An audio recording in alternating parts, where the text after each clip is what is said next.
sesión. Sin más preámbulos, voy a dar paso esta mañana a nuestra primer panelista. Ella es Inmaculada Domínguez Fabián. Es profesora titular de Economía Financiera y Contabilidad de la Universidad de Extremadura. Es directora de la Unidad Asociada de Extremadura del Instituto de Investigación Polibienestar y también es la investigadora principal del proyecto europeo de investigación Ecobio, que aborda precisamente la violencia económica. Gracias, Inmaculada, por participar con tu ponencia titulada Violencia económica, un aspecto inexplorado de la violencia sexual. Gracias, Inmaculada, y tienes la palabra. Muchísimas gracias, en primer lugar, por la invitación, por darme la oportunidad de poder contaros lo que estamos realizando, la investigación que estamos llevando a cabo y por poner en valor pues esta parte de investigación que, como intentamos poner en el título, es un aspecto que no está totalmente explorado y por lo tanto no está debidamente defendido, que es la violencia económica. Si me permitís, voy a compartir la pantalla para que podamos ver la presentación. Pues espero que se vea bien. También sí, espero que os encontréis todos bien, dado el momento tan complicado que vivimos, que tanto vosotros como vuestros familiares estén bien. Bueno, pues el título, como os decía, se trata de analizar esa parte que consideramos muy importante y muy desconocida también de la violencia de género, que es la violencia económica. Desarrollamos esta idea soportados o financiados por un proyecto de la Unión Europea y la investigación tiene una duración de 2 años. Estamos en el primero y bueno, ya os pediré ayuda para el segundo porque ya viendo esta posibilidad de contacto, pues a nosotros nos será de mucha ayuda. Trabajamos en el ámbito de la Universidad de Extremadura y también de la Universidad de Valencia. Aquí aparecen todos mis compañeros y también al ser un proyecto internacional trabajamos con compañeros de Italia, que también el grupo R es una asociación que trabaja con mujeres y estamos duplicando y analizando en España y los mismos cuestionarios y la misma metodología para el caso de Italia. Los objetivos que nosotros nos hemos planteado en el proyecto es, por una parte, investigar sobre la violencia económica y, sobre todo, pues, con el objetivo de proponer medidas para que ésta quede reducida. Medidas que, sin duda, pues como ha comentado Diana, van a ir a la educación. Sin duda, si consideramos que si la mujer está empoderada, pues esta violencia se verá reducida.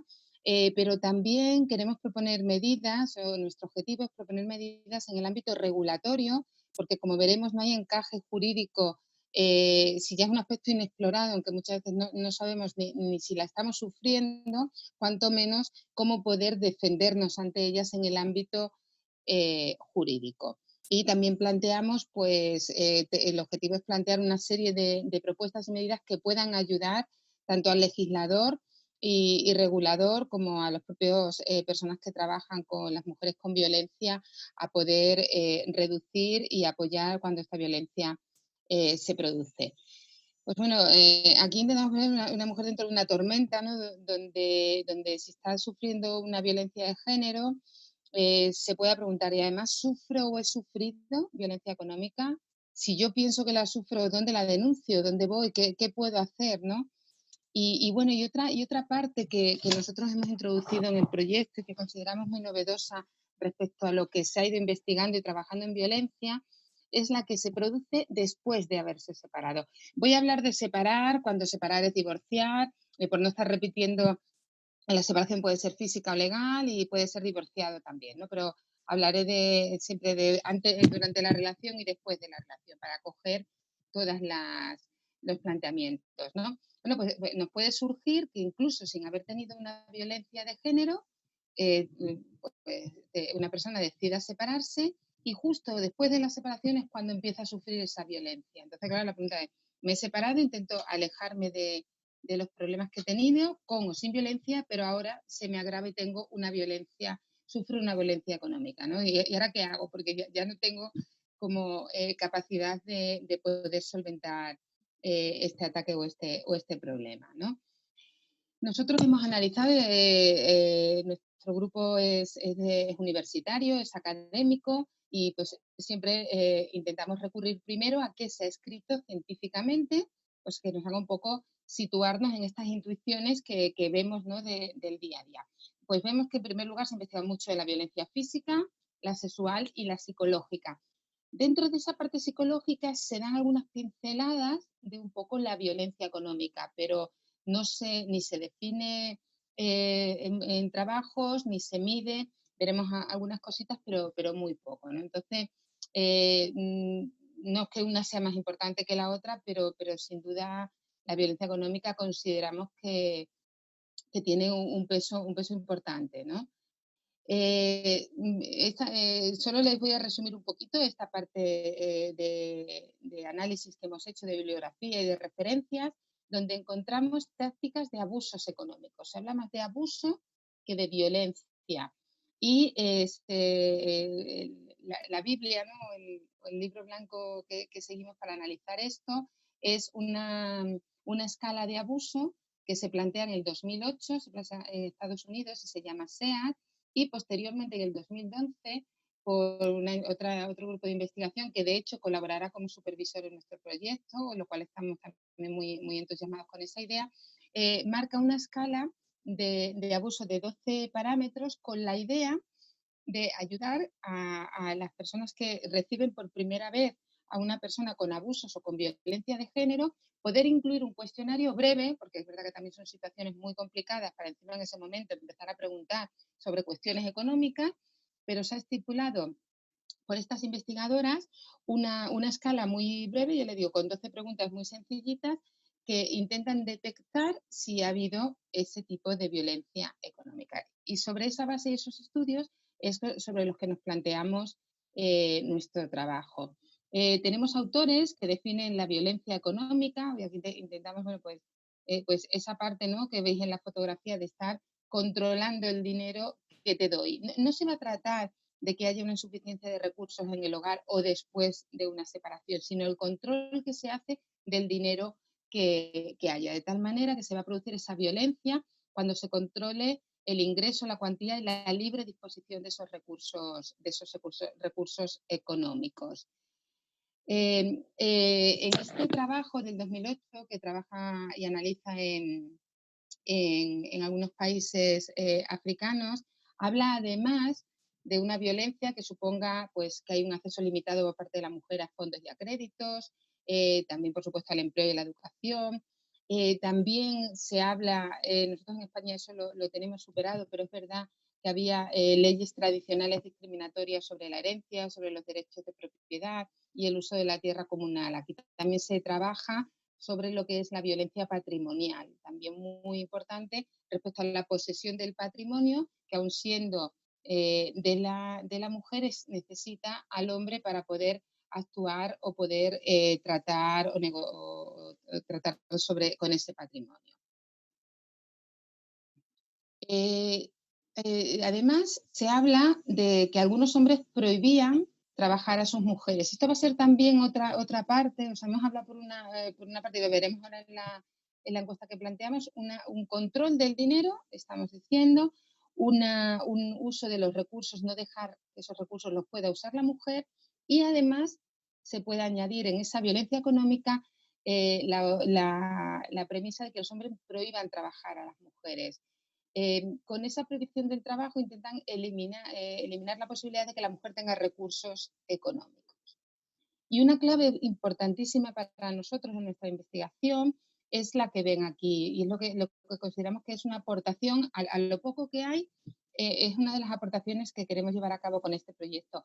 Analizar que esa violencia económica puede continuar incluso cuando la mujer haya abandonado la relación abusiva. Esto es una característica que no pasa con las otras violencias, o pasa menos. Es decir, si yo sufro una violencia física y me alejo del domicilio, me alejo de la persona que está abusando, puedo evitarla porque pongo distancia por medio. Pero si yo estoy compartiendo hijos y una serie de recursos, me veo obligada a seguir teniendo esa relación y a soportar esa violencia. Es también muy revelador la entrevista que realiza, no sé si a lo mejor Diana, porque está en Valencia, la conoce, a Susana Gisbert, que es una fiscal, y entonces ella habla de cosas que detecta como violencia económica, el retraso intencionado del pago de una pensión alimentaria. Claro, nosotros vamos a preguntar en la encuesta, pues, evidentemente cuando una relación se rompe y se crean dos hogares en lugar de uno, pues la disminución de recursos puede ser evidente. Que hay una disminución de recursos no supone que haya una violencia. Ahora, si se producen impagos de manera intencionada, por fastidiar a esa mujer o violentarla, pues estaríamos ante este tipo de violencias, ¿no? El dejar de pagar una deuda común, vamos a ver en la encuesta que os voy a mostrar ahora cómo eso es una constante y una preocupación vital para las mujeres, que te obliguen a estar entablando pleitos por cada gasto del hijo. Si, aunque se firme un convenio de separación, se puede ahí estipular, pues como saben, unas condiciones de pensiones y unos gastos extraordinarios, pero si cada vez que ese gasto extraordinario se produce hay un debate y hay una discusión que te lleva a que tenga que reclamarlo judicialmente y por lo tanto incurrir en un coste, pues están condicionando el derecho de esa mujer a poder recibir esa cuantía. Y además entra dentro también la parte psicológica, porque es una manera de minar la moral de la que fue su pareja sin incurrir en ningún tipo delictivo. Pues bueno, esta parte del impago o el retraso, pues veremos que se puede pelear judicialmente, pero bueno, también hay muchas triquiñuelas y puede quedar bastante diluido, pero el daño y el machaque sí que va a ser, sí que puede ser continuo, ¿no? Y es una manera, pues, de un maltrato psicológico. Incluso, y esto es también muy importante, es una manera de obligar a la mujer a ponerse en contacto con quien fue su maltratador, porque tiene que exigirle exigirle o llamarle o demandarle para que cumpla, para que le pague, incluso aunque los hijos estén quedándose con él o cediendo en un punto de encuentro y demás, en la parte económica se te sigue exigiendo que tengas contacto con ese maltratador y a veces puedes suplicarle, pues págame o lo que me debes o atiende este gasto y lo que digo, no es cuestión de que no lo pueda hacer económicamente, se puede ser otro problema, pero el que no quiera hacerlo de hecho.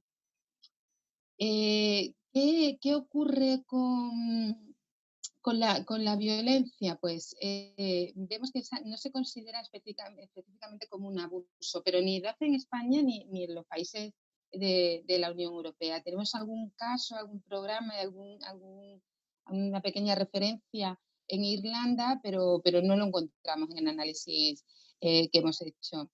Y de nuevo destaco la importancia porque después de separarse o de divorciarse, la violencia puede parecer un mero desacuerdo entre las partes, ¿no? Esa parte de impago y demás, pero le puede generar a la mujer una violencia importante. ¿A quién afecta? Pues es importante destacar que esta violencia afecta tanto a las mujeres como a los hijos. Esto es muy importante porque puede darse el caso de que esta violencia, además, como os digo, no se haya producido durante la convivencia, no se haya vivido ni siquiera una violencia física, pero se puede haber sometido a la esa unidad familiar, esa mujer y esos hijos, pues aquí vemos, ¿no? Pues el impago de gastos o vemos intento poner aquí pues el ejemplo de un gasto extraordinario que puede ser estético en algún momento o necesario, como puede ser el aparato dental, ¿no? Pues la lucha que puede suponer el que se considere que se deba, si lo tengo que pagar o no lo tengo que pagar, ¿no? Es importante también que sabemos, por supuesto, que la violencia no tiene barreras sociales, pero la económica tampoco. Incluso vemos que en estratos sociales de mayores ingresos hay mayor dependencia, porque puede ser que la mujer dependa totalmente de manera económica de su pareja.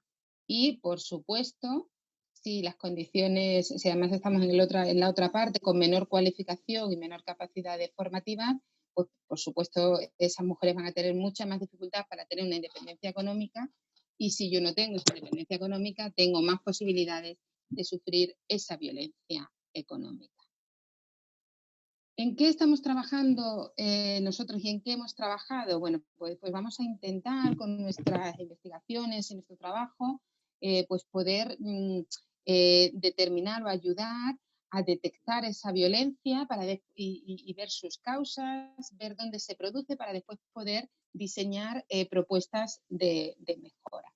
¿Qué hemos hecho hasta ahora? En primer lugar, establecimos el hacer 16 historias de vida. Trabajamos y entrevistamos a 16 mujeres con la idea de que ellas nos reportaran su experiencia de violencia económica y posteriormente, porque esta ya la hemos culminado y son los resultados que os presento ahora, con esos resultados hemos elaborado, porque al principio trabajamos en estas entrevistas, seguimos el modelo de lo que se había hecho de esta escala que les decía de Estados Unidos, y lo que hemos hecho después de esta recopilación de historias de vida es pasar una encuesta más amplia, retocando según lo que hemos aprendido con estas entrevistas para mejorar el factor de detección de esas encuestas, que ya las tenemos y estamos trabajando, y si me invitáis al año que viene o en un evento siguiente, espero poder daros esos resultados. Pues, ¿qué hicimos? Nos reunimos con 8 mujeres, de esas 16 dijimos que 8 mujeres tengan declarada violencia de género o estén dentro de un programa de intervención en violencia de género, porque las escalas estas básicas que hemos tomado de modelo se han basado en preguntas a mujeres que han tenido violencia de género o están en un programa de intervención, ¿vale? Pero además, como les digo, nos interesaba mucho que esa violencia económica se encuentre en situaciones en las que no ha habido durante la convivencia ningún tipo de violencia de género y tras la separación surja esta violencia económica. Pues aquí quiero agradecer, sobre todo, pues igual que con vuestra asociación, ¿no?, el apoyo que para nosotros como investigadores, ¿no?, que veis aquí, porque estamos llenos de letras y de números y no estamos en el mundo tan real como estáis vosotros, pues el apoyo que hemos tenido tanto de la Asociación de Mujeres Separadas y Divorciadas Carmen García Castillón de Madrid, como la Asociación Carla Vive y la Casa de la Mujer de Torrent, que son las que nos han ayudado a poder realizar de la forma más cómoda, sobre todo para las mujeres, estas entrevistas. Fue una condición también fundamental el tener hijos, ese vínculo de tener hijos y, por lo tanto, esa necesidad de pensiones de manutención y demás, hace que ese sea el objetivo de las mujeres que nosotros vamos a analizar. El perfil que fijamos fue personas, mujeres de más de 50 años y de menos de 50 años. Queríamos, como lo que tratábamos era de ver una historia de vida, también buscamos mujeres que no hubieran tenido la separación de manera muy inmediata, porque es verdad que muchos de los problemas, sobre todo cuando no ha habido violencia con anterioridad, que se producen, no se producen inmediatamente a la hora de separarse. Es decir, nos podemos separar muy happy, todo va bien, tal, pero al cabo de un periodo demasiado corto a veces, pues se empiezan a complicar las cosas. Entonces nos interesaba también mujeres que tuvieran más de 50 años por tener una historia terminada, porque vamos a recoger al final un poco también su ejemplo de superación y de esperanza, ¿no?, hacia y que nos intentaran dar esa visión global para poder analizar el problema de manera completa. Teníamos casos de mujeres que trabajaban y no trabajaban y con niveles de formación superior o sin nivel de formación, por tener un poco el colectivo de 8 mujeres, 8 con violencia y 8 sin violencia. En total, como les digo, 16. ¿Qué hemos preguntado? Hemos dividido, por una parte, hemos preguntado cómo era la relación económica durante la convivencia.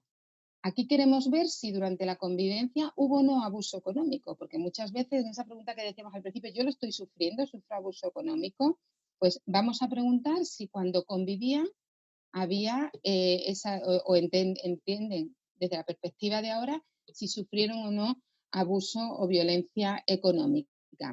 Luego nos interesa mucho, y lo repito bastante, pero porque es un valor que creo que tiene el proyecto, es la relación económica que hay tras esa separación. Aquí, como vamos a tratar de base la encuesta de Podmu, vamos a ver que algunas preguntas carecen de sentido tras la separación. Y la propia entrevista nos va a llevar a pensar que hay que reconducir esas preguntas como luego hacemos en la encuesta, ¿no? Entonces, pues intentos aquí de control, pues retrasar injustificadamente la manutención por los hijos, omitir un pago, hasta justo, ¿no?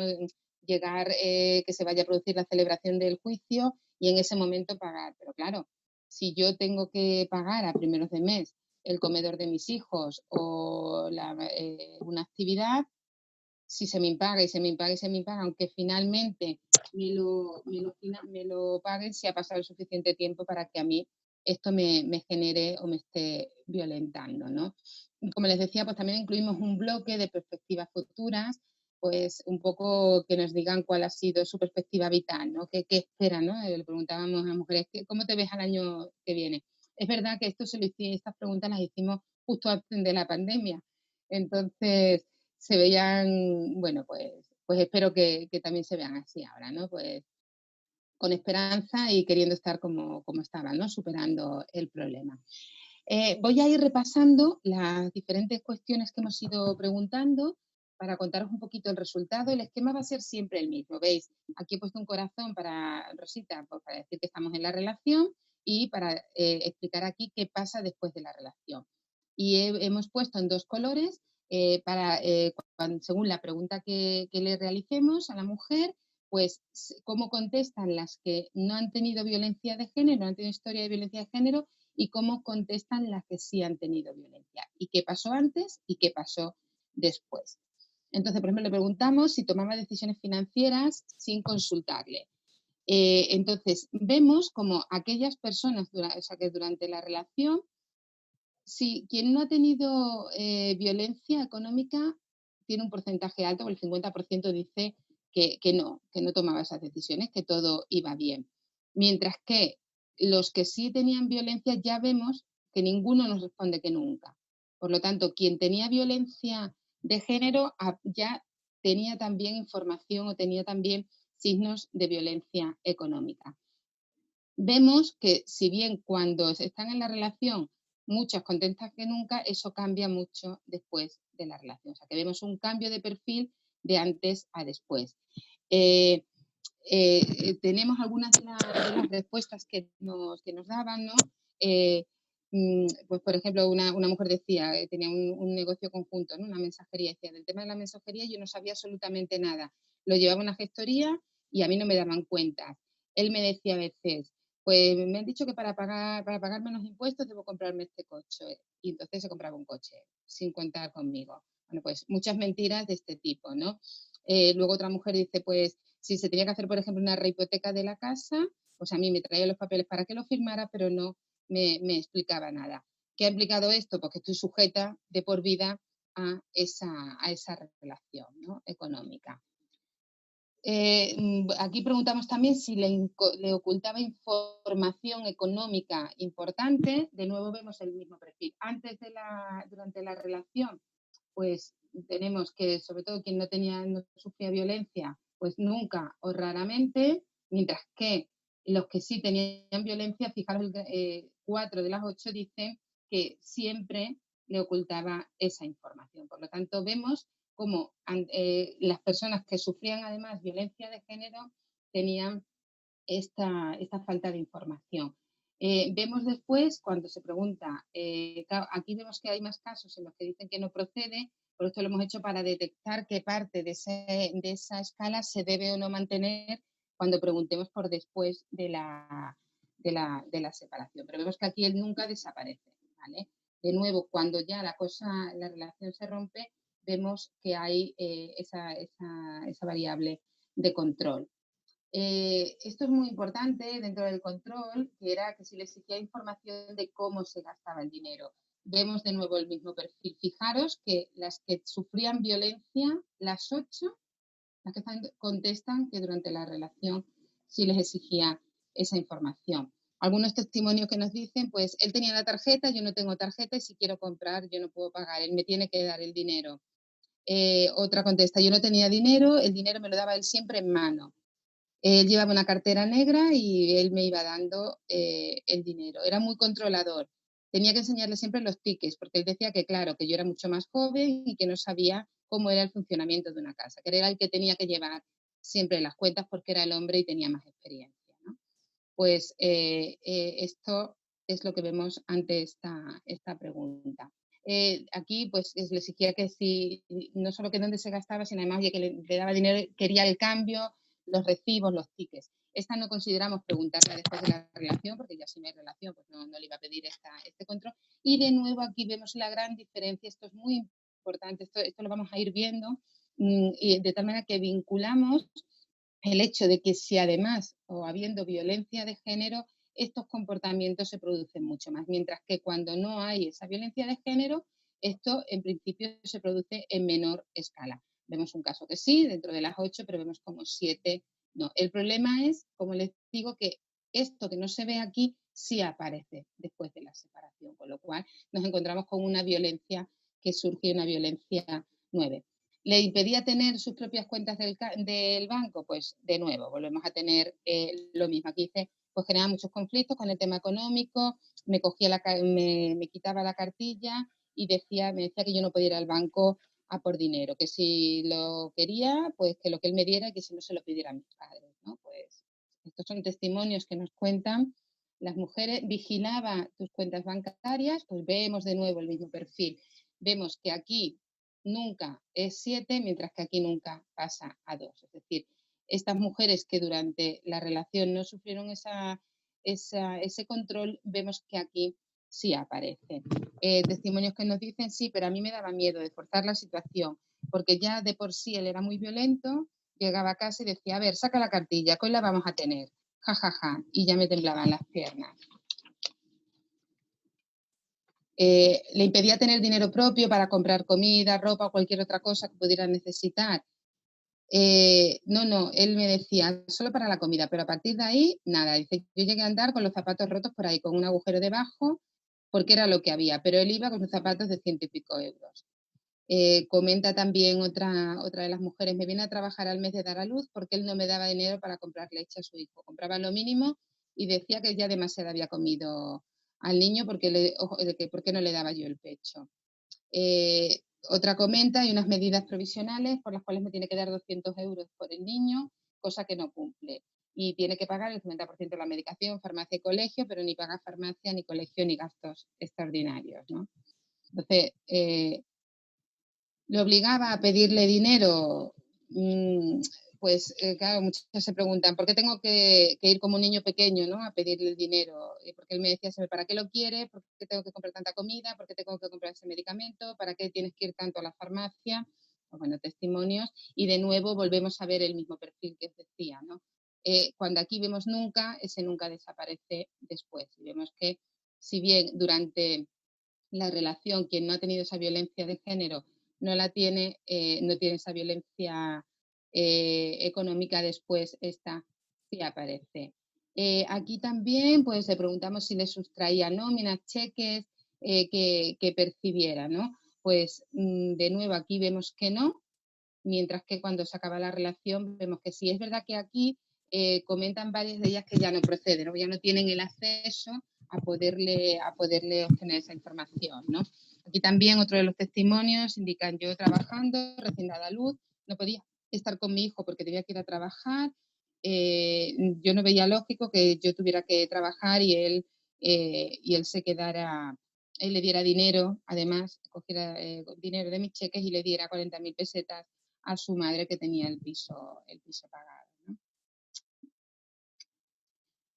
Luego entramos en esa parte que os comentaba, que también se ha detectado en muchos estudios, que es el hecho, o sea, lo que hemos visto hasta ahora estaría dentro del control, ¿no? Del control de las cuentas, de lo que se te da, de qué haces con ese dinero y porque, como os digo, siempre una cuestión es que no haya recursos en la economía, en la familia, pero habiéndolos que se controlen y no se le den a la mujer o se le cuestione cómo lo hace. Y otra de las partes dentro de ese control es lo que se llama un sabotaje laboral. Mucha violencia económica se basa en que no te dejen ir a trabajar, con la idea de que si tú vas a trabajar tienes un recurso económico y puedes tener una independencia. Aquí planteamos pues, que se hacía cosas para impedir que se fuera al trabajo, Aquí vemos de nuevo que quien no tiene historia de violencia de género, aunque detectamos un poquito, hay 2 mujeres que dicen que a menudo, la mayoría dice que no. Evidentemente, cuando preguntamos por después de la relación, esto lo vamos a asociar, evidentemente, si no se convive, no te puede impedir que tú vayas a trabajar. Pero sí nos contaban que se producía ese impedimento para que tú tengas esa independencia con el hecho, pues a lo mejor de no ver si le tocaba quedarse con los niños o combinar o hacer una especie de una facilidad en la conciliación para que la mujer pudiera ir a trabajar. Estábamos haciendo las entrevistas, por ejemplo, en Madrid, ¿no? Y una de las mujeres decía, claro, yo necesito a las 8 estar trabajando, tengo que haber dejado al niño al cuidado de alguien o demás. Si no tengo su apoyo o no me ayuda, pues no puedo hacerlo, ¿no? Entonces, aquí veíamos también ese control, esa imposibilidad. Le preguntamos que si le pidió que dejara de trabajar y vemos no, de nuevo vemos, bueno, aquí vemos que a alguno más si le pide, si le dice que para qué va a trabajar, si ella solo lo que tiene que hacer es quedarse a cuidar a los niños y a cuidarle a él y a cuidar la casa, que no hay necesidad, que con lo que él gana es suficiente, ¿no? Y se convierte ese sabotaje laboral en esa parte también de control económico. Aquí entramos también ya incluyendo lo que es la violencia física, si le golpeó o le amenazó por pagar recibos o comprar cosas necesarias. Pues el perfil claro de quien ya sufre violencia física, pues vemos que aquí también la manifiesta y vemos cómo después de la separación este porcentaje de aquí de nunca pasa a 2, ¿no? O sea, las personas que no se habían visto con esa situación durante la convivencia la observan después. Pasamos al otro bloque, una vez que ya hemos explorado un poquito qué pasa con ese control económico, qué pasa con ese sabotaje laboral, es así la traducción, ¿no? Es un poco el sabotaje, pero es la traducción que se hace de la escala de abuso. Pasamos a la parte de explotación económica. Aquí es explotar a la mujer en el sentido de sustraerle pues, el dinero que ésta tiene o el que se tiene también para la casa. Entonces, aquí le preguntamos, cogía dinero de su bolso, cartera o cuenta sin su permiso o conocimiento. Esta no le damos cabida después de la relación, pero sí vemos lo que ocurre durante la relación y vemos cómo las que no tienen historial de violencia de género tienen una frecuencia menor. Vemos también que si le forzaba a prestarle dinero o a dejarle usar su chequera o su tarjeta. Vemos el mismo perfil con muchos casos favorables a esa pregunta en el caso en el que había violencia de género, muy pocos cuando no la hay y si bien no procede porque ya no tiene sentido porque no conviven, vemos algunos casos en los que sí. Aquí comenta, por ejemplo, confié en él y le di mi voto de confianza. Y ahora en la que estoy poniendo todo el dinero soy yo, porque claro, yo perdí la casa de mi abuela, la herencia de mi padre y eso se queda con un agujero que no termina. Claro, esta mujer nos cuenta el caso, bueno, pues que pone todo, pone todos sus bienes como aval para créditos y préstamos que él pide y la que se queda como garante de los mismos ahora es ella y él incumple y claro, esto es una cuestión que nos manifestaron mucho cuando hicimos las entrevistas, ¿no? El tema del endeudamiento, cómo eso es una carga continua y cómo el hecho de que ellos incumplan una parte de ese endeudamiento las obliga a ellas a tener pues esa angustia vital, ¿no?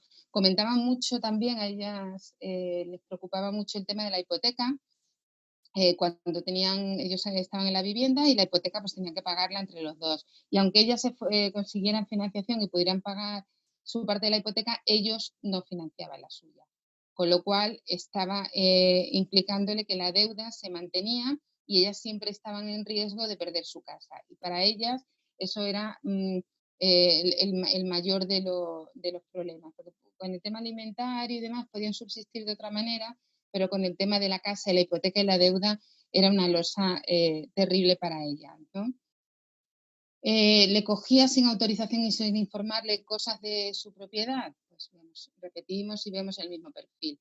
A menudo y siempre en el caso en el que había violencia, y raramente o muy poco cuando no la hay. Y vemos cómo ese nunca y ese raramente se queda diluido en el caso de después de la relación. Aquí comenta, vendió todo, había una máquina registradora, estanterías, pues tenían un negocio y lo vendió todo y se llevó el dinero. Comenta también otro de los testimonios, un día me empezaron a faltar cosas de casa, que eran cosas comunes, que de verdad que eran de los dos. Y otra comenta pues que era un complejo familiar de mis abuelos, mi marido entró allí a robar, se llevó todo lo que pudo durante más de un mes, reventó cerraduras, puso llaves nuevas y a mí me han quitado los derechos sobre esa propiedad porque mientras que yo estaba casada con él, pues él se endeudó y no tengo derechos y no puedo entrar en esas propiedades ahora, ¿no? De los testimonios. Aquí entramos en una pregunta que va a tener mucha importancia después de la relación, que es si se retrasaba pagando recibos que estaban a nombre de usted y demás. Aquí durante la convivencia tiene el sentido y vemos de nuevo que cuando además hay violencia de género, este comportamiento se produce mucho más y en ese retraso de pagos y recibos se produce mucho, es lo que se produce la violencia cuando consideran ellas que empieza de verdad la violencia económica después de la relación. Esto nos ha hecho que cuando nosotros ahora hemos elaborado la encuesta para pasar, que al final se va a hacer a 120 por 480 mujeres, incluyamos muchas más preguntas sobre este tema, ¿no?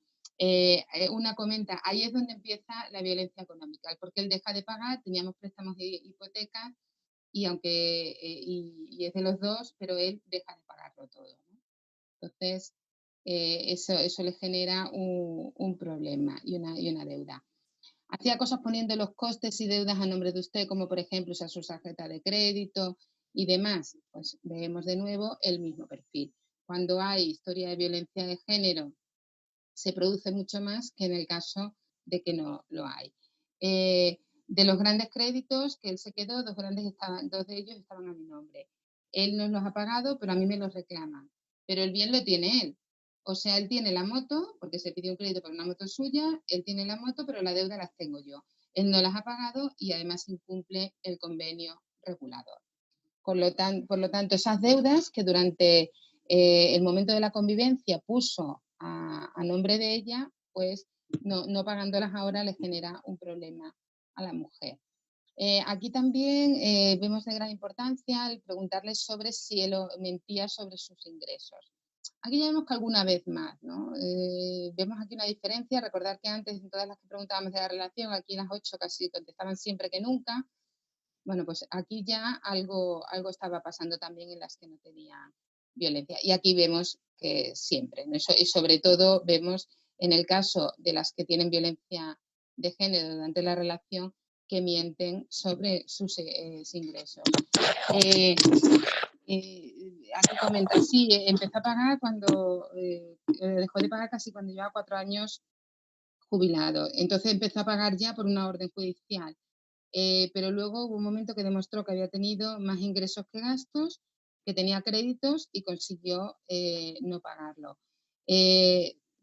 Aquí le comentan también, ¿no? Porque en un caso en el que ella no le paga nada, pero le ve con un coche nuevo, ¿no? Entonces él le contesta que le dice que el coche era de su pareja, pero no decías que ella vivía con sus amigas en un piso compartido y demás. Bueno, pues al final le pedí la documentación y tuvo que justificar que el coche estaba a su nombre y lo había comprado él cuando no me estaba pagando otras deudas. Rechazaba aquí también una parte de la explotación económica. En las preguntas anteriores de este bloque se trata de ver cómo el hombre está poniendo deudas a nombre de la mujer, cargándole con esas deudas y esas cargas. Y aquí entramos en otro tipo de preguntas, dentro también de esa explotación económica, donde se les pregunta si él rechazaba trabajar y era a ella la que suponía el único soporte económico de la familia. Aquí vemos también que aunque sin historia económica esto se produce, ¿no? Bueno, pues esto puede producirse por situaciones del mercado laboral. En principio no tendría por qué ser una violencia si viene por fuera, ¿no? O sea, si viene motivado por unas razones externas. Aquí, pues comenta, él dejó de trabajar y lo hacía en negro. De hecho, además, cuando salió de la cárcel, porque es otro de los casos que entrevistamos también, estuvo trabajando en negro en un taller a puertas cerradas. Otra comenta, si te soy sincera, el tiempo que no estaba en casa, la niña tampoco estaba en casa. Él estaba en paro, pero seguíamos llevando a la niña a la guardería, que yo le decía, ¿para qué la vamos a llevar? Él me decía que entonces no puedo ir a los cursos del paro. En cierto modo, el tiempo que estaba fuera de casa estaba trabajando. Y cuando llegaba a casa también, porque si lloraba la niña, la que se levantaba por la noche era yo. Aquí preguntamos si apostaba, porque bueno, detectamos también en el cuestionario cuando lo hacemos, porque hay unas situaciones de juegos, de vicios, de adicciones, tanto al juego como a las drogas y demás. Entonces le preguntamos si apostaba con su dinero o dinero común. Aquí vemos, en el caso de las 8 mujeres que entrevistamos sin violencia, vimos que 2 sí tenían ese perfil y ese problema, y las con historia de violencia de género, pues detectamos también al final 4 sobre la mitad de los que estábamos planteando, ¿no? Aquí comenta ella, pues la causa de la separación fue el que se metió en la droga y en el juego. Yo estuve aguantando, lo llevé a terapia, psicólogos. Al principio no se nota, pero las cosas van saliendo y luego pasan los años y al final pues se lo gastaba todo. Entonces ellos tenían un negocio que era un bar, no daba para su vicio y todo lo que se ganaba ahí era para él, a mí no me daba nada. Aquí también planteamos el hecho no solo de explotar a la mujer, sino de explotar los recursos o el acceso que está, a los recursos que tenga la mujer vía pedírselo a sus familiares o amigos, ¿no? Aquí le planteamos que si le hacía pedirle dinero a su familia. Fijaros que aquí solo contestan que nunca 5 personas de las que no han sufrido violencia. O sea, que este comportamiento se produce más del que hemos dicho antes, incluso del control, ¿no? Sí, contestamos lo claro. A mí, sobre todo, tenía que pedirle dinero a mi madre. Una sensación, mamá, ¿me puedes dejar dinero? Como de arrastrarme, no sé qué decirte, que tengo 40 y tantos años y todavía le tengo que pedir dinero a mi madre. Y claro, eso conlleva al final también problemas familiares. Inmaculada, sí. Quedan 5 minutos. Vale. Muy bien, pues le convenía bueno, voy a ir entonces a lo que quiero llegar. Vale. Lo que quiero llegar un poquito de las conclusiones de los 3 aspectos que hemos preguntado y hemos dicho. ¿Qué pasa con el control económico? Pues en la mayoría de los casos se ejerce durante la relación. Y aquí, esto es una noticia favorable, se reduce sustancialmente cuando ya no hay convivencia por la propia conceptualización de ese control. Vemos también que las mujeres entrevistadas que han sufrido violencia de género durante la convivencia también afirman que en la mayoría de los casos sufrían control económico. Por lo tanto, violencia de género y control económico está vinculado. Y sí observamos que las que no tenían esa violencia de género, en la mayoría de los casos no sufrían control económico. Por lo tanto, el aspecto dentro de la violencia económica sustantivo del control, vemos que tiene este perfil. ¿Qué ocurre con esa parte de explotación económica? Pues que aquí no tenemos tan buenas noticias. Aquí vemos que la explotación se ejerce tanto durante como después de la relación. Esto para nosotros es muy, muy importante estudiarlo y analizarlo. Y además, la explotación se ha producido tanto en convivencias en las que no hay violencia de género como en las que sí hay violencia de género. Por lo tanto, esa parte de explotación económica, ese factor de explotación dentro de esa violencia económica, se detecta en las 4 combinaciones que hemos visto. Por lo tanto, para nosotros estos resultados son de gran relevancia porque suponen una constante en el comportamiento de la violencia de género, que no se condiciona, porque nosotros hemos leído muchos estudios que dicen, sí, hay violencia de género y pues como ya hay esa, también hay la económica, pero ojo, que vemos que hay explotación económica sin que haya esa violencia de género. El sabotaje laboral, pues, se produce en mayor medida durante la relación y también vemos que hay mayor evidencia de sabotaje laboral cuando hay violencia física. Y en el caso de cuando se ha terminado la relación, pues lo que vemos más es eso de los incumplimientos, la custodia, eso que te va a hacer incumplir algunas de tus compromisos laborales o tener esa independencia. Y bueno, por último, con un poco de esperanza, ¿no?, en estas historias de vida, les preguntábamos al final que cómo se sentían y cómo se esperaban ver dentro de un año, ¿no? Era emocionante cuando se lo preguntábamos porque todas sonreían, ¿no?, diciendo, pues ya lo he superado y puedo pensar dentro de un año, ¿no? Nos responden que tranquila, porque no, que están más tranquilas y aunque es verdad que manifiestan que de la justicia después de tantos años no confían en ella. Eso nos abre un espectro en el cuestionario que hemos planteado después sobre esta parte del apoyo judicial, de la justicia gratuita, de los procesos en los que se han visto o por los que se han podido defender, ¿no? O contestan, yo estaría tranquila si me quitaran las deudas es mi historia, ¿no? Esto también es importantísimo, esto nos hace pensar también en propuestas y en medidas de ámbito, por ejemplo, hipotecario, ¿no?, para intentar proponer algún tipo de medidas que si la mujer está pagando y es el hombre el que está incumpliendo, no se ejecuten ciertas acciones sobre esa vivienda, ¿no? Quieren una estabilidad, y lo que quieren pues está en un piso del ayuntamiento que va renovando y lo que le interesaría, sobre todo lo que espera es tener estabilidad. Lo que quiere, pues lo que dice, a mí no me importaría dentro de un año pues estar donde estoy, trabajar donde trabajo y bueno, pues ella ficha, se olvida del mundo y vuelve a fichar y vuelve a acordarse de todo cuando vuelve a casa. Entonces aquí de nuevo la importancia de esa independencia, de tener ese trabajo que te haga salir un poco de esa situación y te dé ese empoderamiento para poder seguir. Y me conformo como estoy ahora mismo, tengo un trabajo en el que soy feliz, estoy muy a gusto en la casa en la que estoy ahora mismo con mi hijo y lo que quiero es tranquilidad, ¿no?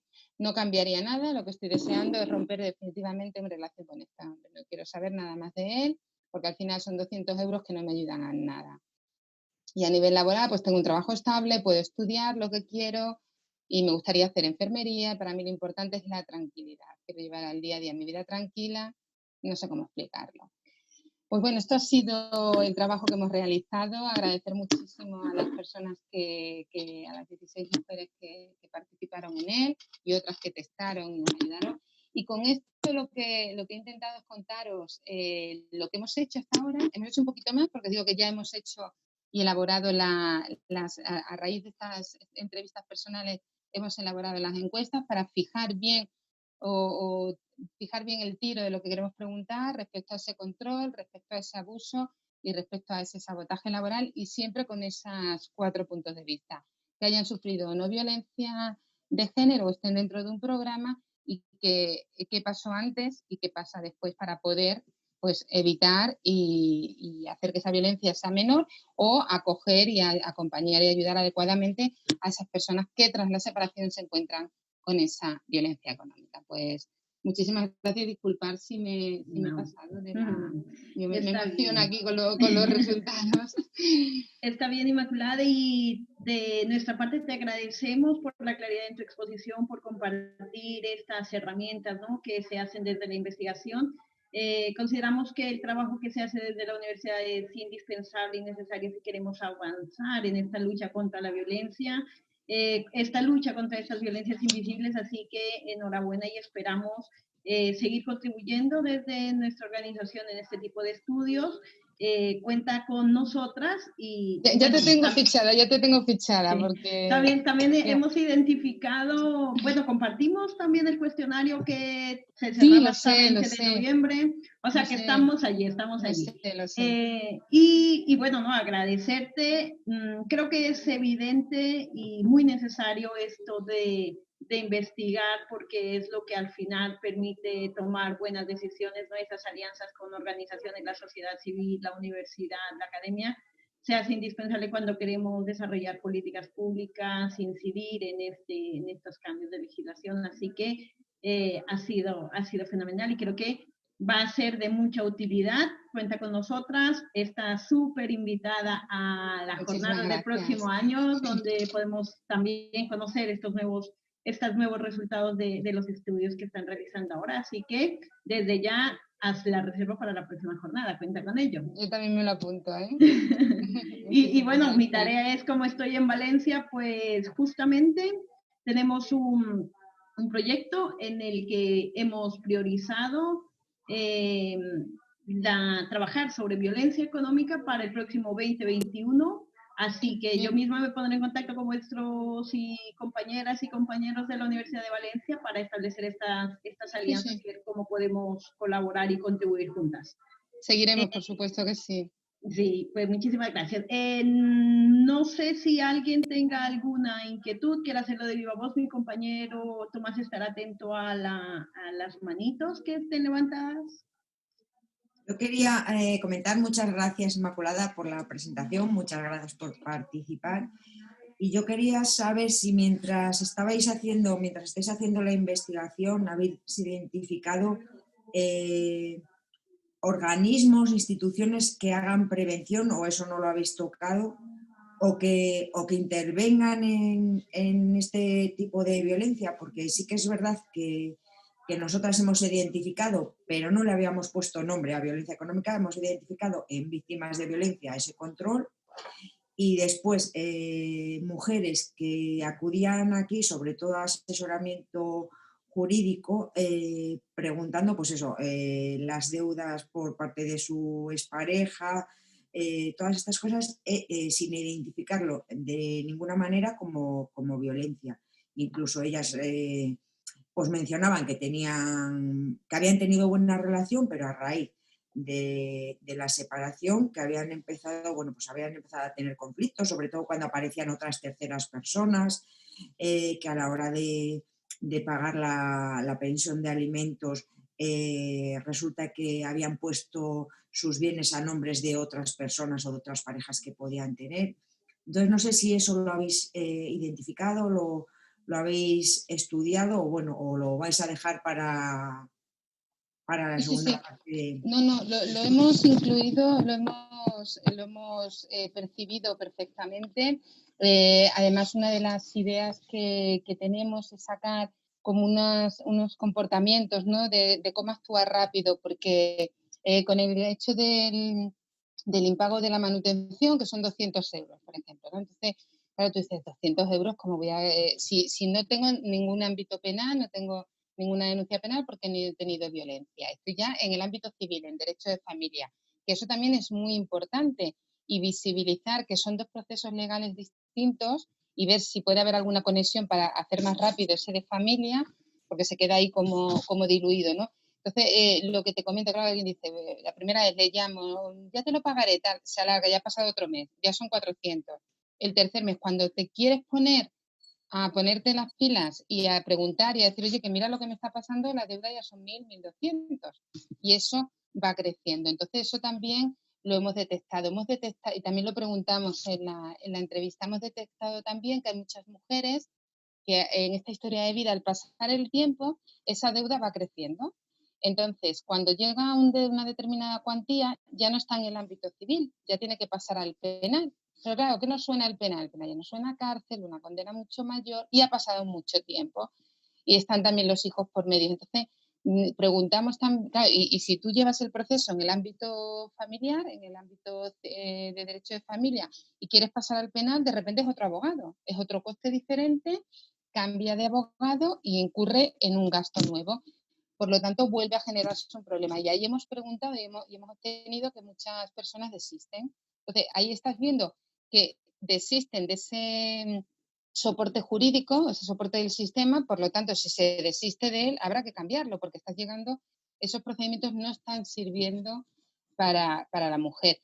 Buenas prácticas hemos detectado en otros proyectos en el ámbito del empoderamiento de la mujer, de intentar solventar estos problemas. Serán mucho menores si yo tengo recursos económicos, si tengo recursos suficientes. Claro, eso es como a la mayor, ¿no? Si lo que decía antes, si tengo violencia física y me puedo permitir cambiarme de ciudad, pues mira, ya he puesto tierra por medio, ¿no? Si tengo recursos económicos y, oye, me fastidiará más o menos que no me pagues, pero en un momento dado digo, mira, ya se lo pago yo, que me lo puedo permitir. Entonces, el poder hacer eso sería el objetivo final. Si yo no tengo dependencia económica, no voy a poder tener violencia económica, ¿vale? Pero eso es una de las propuestas de empoderamiento y a medida, pero lo que nosotros estamos intentando es ponerlas a personas que ya la están sufriendo, intentar dar una guía para saber sobre todo cómo actuar, qué tengo que hacer bien. No te esperes a llamarle 5, porque te lo va a hacer hoy, te lo va a hacer el mes que viene, te lo va a hacer al siguiente, y va a tener sus estrategias, porque además van a estar asesorados muchas veces. Muchas veces también nos comentaba la abogada de la asociación, pues también vosotros lo conoceréis, el hecho de llegar y cuando ya va a hacerse el juicio, en ese momento pagar. Claro, pero a mí ya me has tenido 2 meses sin pagarme. Pero claro, a él no le queda un antecedente de que está. Es verdad que te lo pueden quitar de la nómina, pero muchas veces decía dinero en negro, dinero.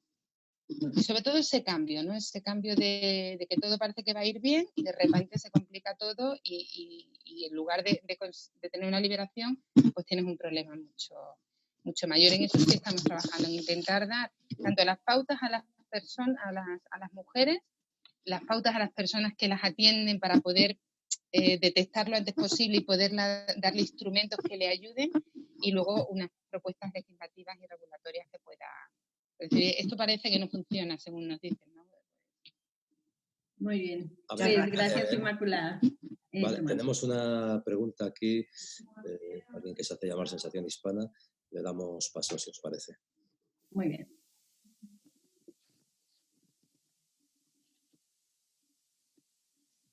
Hola, sí, buenos días.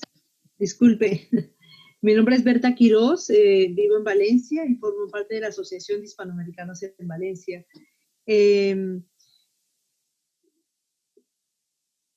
Sí, por favor, en las conclusiones, en la primera diapositiva, no entendí bien el encuentro que se hizo en la investigación.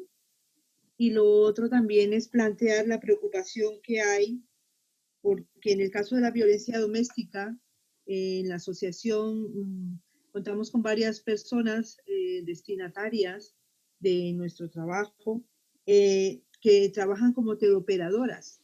Y justamente una de ellas me decía que en el confinamiento se había detectado algunas mujeres que llamaban, como sus esposos eran los que pagaban el teléfono móvil. Entonces, ellas ya desesperadas en el confinamiento con la situación de violencia que estaban viviendo, querían llamar a su país y el teléfono estaba limitado. Entonces, hay una preocupación de que en ese tipo de empresas que hay, cuando se detectan estos casos, no hay ningún tipo de alarma para poder en un momento dado avisar, porque esa era una de las preguntas que ustedes no las han preparado en la empresa y para de pronto, si detectan estos casos, poder avisar y dar esa voz. No, o sea, tenían que ser indiferentes, les miden el tiempo y bueno, pare de contar. Y muchas gracias. Muchas gracias a ti.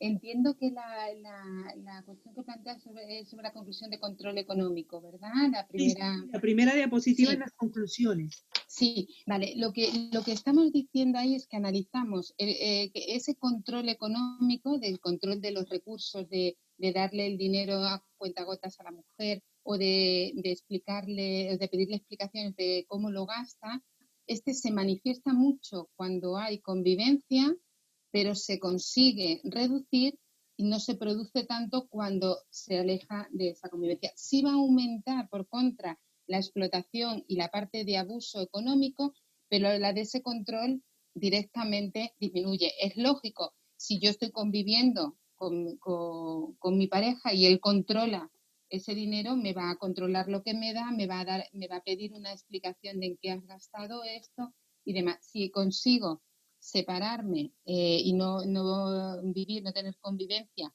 con esa pareja, esa parte de control económico vemos que se reduce. Por lo tanto, es una de las conclusiones y lo que nos hace que cuando planteamos las preguntas que hacemos ahora ya en unas encuestas de mayor número de personas que participan y por lo tanto pues esperamos también de mayor validez y demás, y para saber si sobre el control económico hay que incidir en las preguntas durante o después de la relación, donde hay que incidir más para preguntar de la mejor manera posible. Y lo que comentas de la teleoperadora, claro, es que todo lo asociado con esta parte de violencia económica y de ese control, porque si eres el que paga el teléfono, pues te controla y demás, es que es muy civilino, es que ese es uno de los problemas grandes de esta violencia económica, ¿no? Que se queda, si tú la tienes física, es que hay una prueba, es que hay una evidencia, pero claro, fíjate el machaque psicológico que le puede suponer a esa persona el no poder tener un acceso al teléfono para poder hablar con sus familiares y poder tener un poco esa pequeña desconexión o ese contacto con el mundo, ¿no? Si te están controlando económicamente porque es el que tiene el recurso, pues te está controlando todo, claro, efectivamente. Por eso es tan importante, claro. Pues muchas gracias, Inmaculada. Creo que no hay más preguntas. Evidentemente creo... Diana, creo que Virginia quiere... Ya tiene levantada la mano, pero tú no necesitas levantar la mano, puedes intervenir. Bueno, era por nosotros. Vale, no era porque querías empezar ya la ponencia, ¿no? No. Vale. Ya dice, Inma, cállate que ya me toca. No, al revés. Venga. Muchísimas gracias por la presentación y perdona, Inmaculada, porque no me he podido conectar antes por problemas técnicos y acabando cosas. Pero bueno, me parece también muy interesante pues eso, que se visibilice por lo que dices, además que es una violencia pues civilina y muy invisible. Y hilando un poco hilando un poco con la pregunta de Cristina, porque claro, y no sé, insisto, como he llegado tarde, no sé si lo has abordado y entiendo que no era el ámbito tampoco de la investigación, pero saber también eso, si habéis detectado o si pensáis estudiar de alguna manera esa relación, ¿no?, de la violencia económica y cómo afecta a los procesos de familia con los temas de menores, por lo que dices, porque sabemos que una práctica muy habitual es si yo peleo la custodia compartida o peleo las visitas cuando hay niños que no quieren ver a sus padres, pero estoy peleándolo, pero por otro lado no estoy pagando las pensiones de alimentos, cuando en teoría es un padre tan ¿no?, comprometido y preocupado por el bienestar de esos menores, ¿no? Y cómo usan esas estrategias que decías de, bueno, pues cuando voy a ir a la vista, entonces pago ya, pero es que esa señora lleva, pues eso, 2 años o lo que sea sin tener la pensión de alimentos. Y cómo eso no penaliza, ¿no?, a los hombres para que desde familia se termine optando, ¿no?, o viendo que ese señor no está pensando en el mejor interés del menor, sino que está, pues que sigue manipulando y que sigue... Entonces, no sé si en eso ha emergido, si pensáis darle continuidad, porque va muy de la mano, o sea, que la violencia, esa violencia económica es otra forma más de seguir, pero por otro lado, insisto, a nivel jurídico no tiene repercusiones para él y se siguen manteniendo las custodias compartidas o las visitas, el régimen de visitas o lo que sea. Sí, aparte hay un mirar para otro lado y nos decían también la abogada de la Asociación de Madrid, que incluso dependiendo del juzgado que fuera, pues tomaba, o sea, que no había una pauta y una buena práctica, que es un poco también lo que nosotros vamos a hacer. Nosotros dentro del proyecto tenemos una parte, ahora lo que nos interesaba este año era la recopilación de las entrevistas y las encuestas, que como te digo ya las tenemos y ya las estamos ya tratando, y con esto nuestra idea es generar debate y buenas prácticas, o trabajar en buenas prácticas en el ámbito también jurídico, porque a lo mejor hay que ver si, aparte de repercutir en esas custodias, qué parte puede llevar a penal. Qué parte puede llevar a penal y qué parte, porque claro, otra cosa que también nos comentaban, pues ir pagando por partes. Es decir, no te incumplo si tengo que pagar 200, pero en lugar de pagártelo el día 2, ya me voy al límite del día 10 y te pago 100. Y te pago, claro, no estás realmente incumpliendo, pero oye, se está viendo aquí una estrategia que se está viendo que es bastante maliciosa y bastante complicada. Entonces, ¿hasta qué punto eso puede pasar a penal en ciertos casos para que tenga una envergadura mayor, ¿no? Y luego también mucha importancia en medidas con el tema de las deudas. Lo de las deudas era una cuestión que todas manifestaban que era su mayor losa, ¿no? Y la de la vivienda. Entonces, pues claro, si tenían esas deudas compartidas, el que ellas pagaran pero su contraparte no pagara, les estaba causando también un problema, pero claro, todo lo que sea ponerlo en valor y explorarlo y ponerlo de manifiesto es una más para poder sumar a esa argumentación, ¿no? Tú dices, claro, si eres tan buen padre, y claro, le preguntamos en la entrevista, pero no paga, una cosa es la situación económica del país, pero bueno, ¿hay una buena fe o una mala fe en ese impago, ¿no? Gracias, Inmaculada. Bueno, gracias a todas por su participación.